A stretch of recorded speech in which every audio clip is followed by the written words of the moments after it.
Sono Kiki e vi do il benvenuto sul canale. Qui si parla di arte e creatività applicata alla pittura delle miniature. Se non volete perdervi nessuno dei prossimi video, vi ricordo che potete iscrivervi al canale e attivare la campanella delle notifiche, così da ricevere una notifica solo quando pubblico un nuovo video.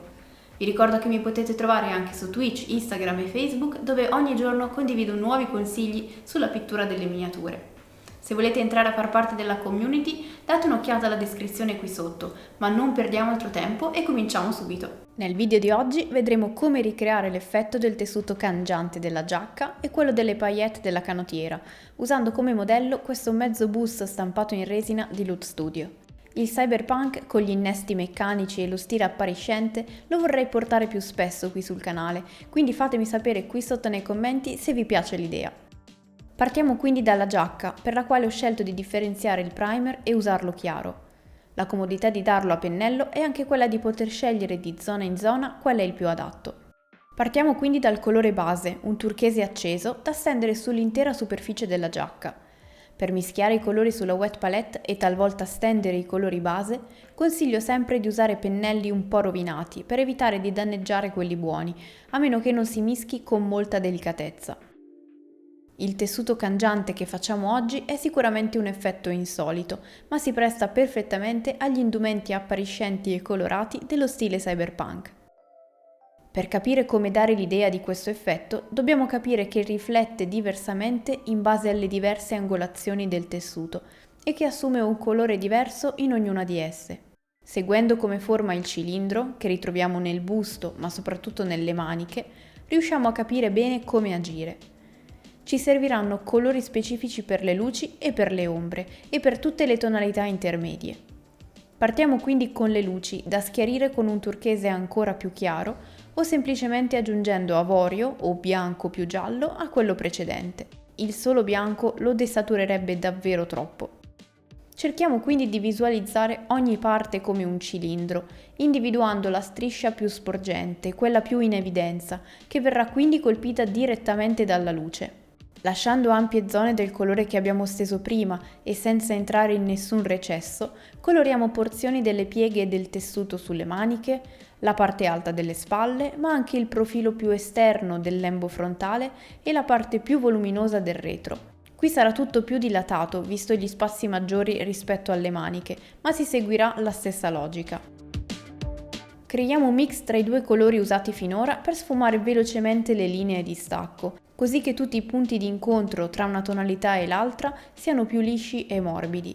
Si tratta comunque di un tessuto particolare e sfaccettato, quindi non servirà una sfumatura perfetta in questo caso.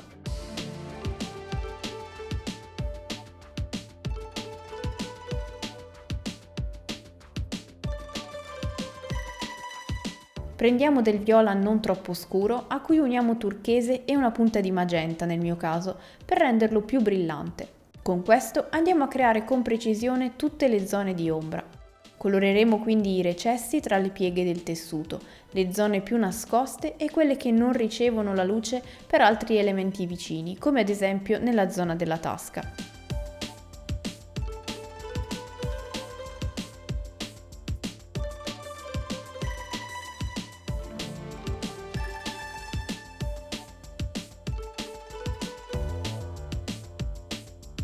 Un ulteriore step di ombra lo facciamo come sezione finale di ognuna delle parti appena segnate, come punto più lontano dalla luce centrale, usando però un mix di magenta e bianco.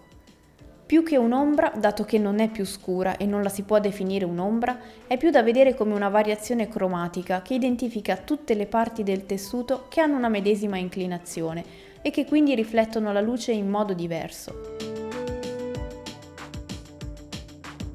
Se vogliamo che tutti questi step cromatici, ma anche di luce e di ombra, restino visibili, è importante non coprire nessuno dei precedenti, ma eventualmente solo sfumarli meglio uno con l'altro, delicatamente, per rendere più morbidi e naturali i passaggi. Ora che abbiamo stabilito tutte le zone, possiamo anche ripassare il tono intermedio, se si è perso nel processo, o magari rendere più brillante quello chiaro. Più siamo meticolosi e precisi in questa fase, più ci spianiamo il terreno per quella successiva, ovvero le ombre e le luci massime. So che abbiamo già messo diversi step, ma questo tessuto non segue le normali regole viste finora nei precedenti video, non esattamente perlomeno. Quindi con un blu scuro usato con molta precisione, con un pennello dalla punta fine e con la consistenza della velatura, creiamo un elemento di stacco tra tutti questi colori chiari e segniamo linee sottili di separazione tra la zona di ombra violacea e la luce. Così facendo riusciamo a dare più definizione e profondità ad un tessuto che avendo solo colori così chiari non riesce ad averne. È anche un utile stratagemma per mettere in evidenza alcuni dettagli come le cuciture, i ricami o i profili dei vari elementi. Allo stesso modo dobbiamo creare anche una luce massima, ovvero uno step successivo e finale rispetto al turchese chiaro, qualcosa che con qualche punto davvero chiaro raccolga tutta la luce. Con il bianco puro quindi segniamo piccole sezioni sempre rimanendo all'interno di quelle turchesi più chiare, mai sforando da nessun lato.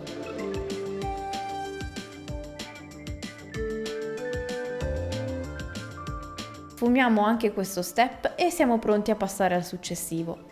Vediamo brevemente anche come gestire gli altri pezzi della giacca con forme diverse.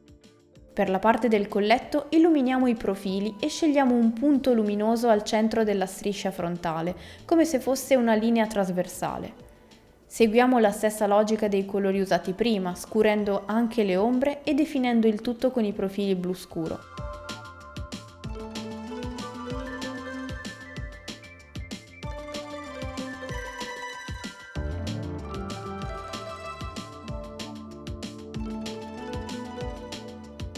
Nel lato meno visibile, per coerenza, lasciamo tutto meno brillante, senza arrivare al bianco come luce massima, e lasciamo invece più spazio alle zone di ombra. Per il retro, dove in questo caso abbiamo a che fare con pieghe molto più grandi di prima, basterà seguire lo stesso sistema per sapere perfettamente come gestirle, semplicemente mettendo un po' più di attenzione nelle sfumature.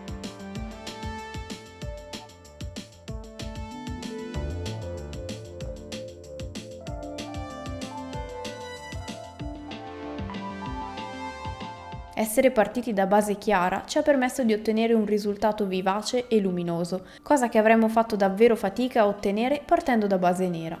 Quest'ultima invece è perfetta per la canottiera, che non si potrà di sicuro definire sobria, ma certamente è meno appariscente della giacca.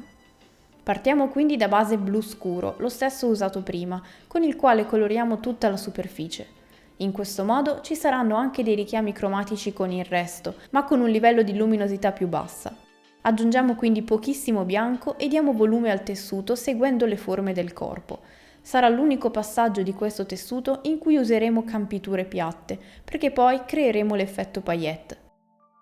Quindi segniamo le zone e poi con una velatura blu scuro usato per la base copriamo le linee di stacco. In questo caso saranno molto semplici da coprire, dato che si tratta di colori molto vicini fra loro. Ho parlato meglio di colori base, velature e glaze in video precedenti che trovate qui sul canale. A questo punto cominciamo a creare l'effetto paillette che otterremo grazie a tanti piccoli punti colorati. Scegliamo quindi un pennello con il quale ci sentiamo in grado di creare tanti piccoli punti di dimensione uguale o perlomeno molto simile, con setole più o meno lunghe a seconda di come ci troviamo più comodi. In questi casi i pennelli a setola corta potrebbero aiutarci dando una maggiore consistenza ai nostri puntini, ma è anche vero che vanno ricaricati più volte, quindi è più facile che i puntini abbiano ogni volta una dimensione diversa.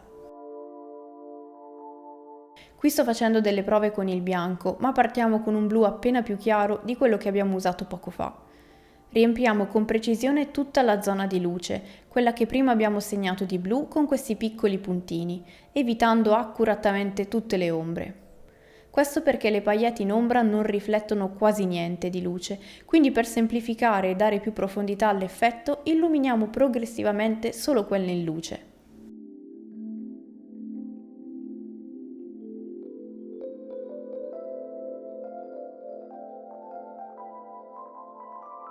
Come abbiamo imparato a fare finora, anche qui schiariamo ancora restringendo la zona colpita, in questo caso mettendo sempre meno punti luce nella parte bassa della canottiera e concentrandoli invece nella parte alta.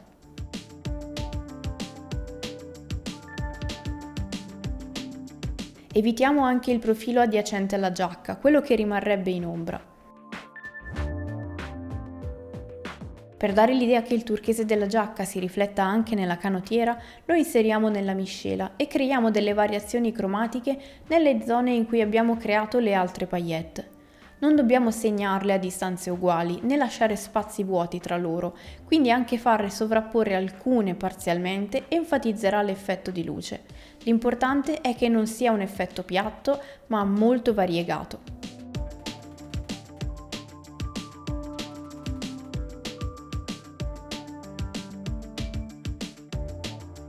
Rifiniamo inserendo alcuni punti luce chiari o scuri dove lo riteniamo necessario e concludiamo anche la parte della canottiera. Io spero che questo video vi sia stato utile e che vi abbia dato qualche spunto per le vostre miniature. Se è stato così, fatemelo sapere con un like e un commento qui sotto. Io vi ringrazio di aver visto il video fino alla fine, vi do appuntamento al prossimo, ma fino ad allora siate creativi!